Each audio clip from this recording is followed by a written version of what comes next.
મેં સવારે નાસ્તામાં રવાના ઢોકળા બનાવ્યા હતા, તે વધી ગયા હતા, તો તેમાંથી મેં સ્ટફ રવા ટિક્કી બનાવી દીધી છે. તે બનાવવા માટે મિક્સર જારમાં લીલા મરચાં, આદું અને લીલું નારિયેળ લઈ તેને ક્રશ કરી અને એક પ્લેટમાં કાઢી લઈશું. મારા વિડીયોને લાઈક ના કર્યું હોય તો લાઈક, સબસ્ક્રાઈબ, શેર કરશો. હવે તેમાં સ્વાદ અનુસાર મીઠું અને થોડા લીલા ધાણા, 1 ચમચી દળેલી ખાંડ અને થોડો લીંબુનો રસ ઉમેરી બધું બરોબર મિલાવી લઈશું.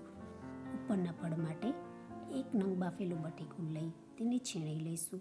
તેમાં સ્વાદ અનુસાર થોડું મીઠું મિલાવી લઈશું અને વધેલા રવાના ઢોકળા લઈ લઈશું. રવાના ઢોકળાની જગ્યાએ 1 કપ ગરમ પાણીમાં 1 કપ રવો ઉમેરી બાફી અને લઈ શકાય છે. હવે મિશ્રણને બરોબર બટાકામાં મિલાવી તેમાંથી નાની થેપલી બનાવી તૈયાર કરેલું ટોપરાનું મિશ્રણ ભરી ટિક્કી વાળી લઈશું. આ રીતે બધી ટિક્કી વાળી તૈયાર કરી લઈશું. હવે ટિક્કીને થોડું કોર્નફ્લોરમાં રગદોળી વધારાનો કોર્નફ્લોર ખંચેરી ટિક્કી તૈયાર કરી લઈશું. તૈયાર કરેલી ટિક્કીને ગરમ તેલમાં તળવા માટે મૂકી દઈશું.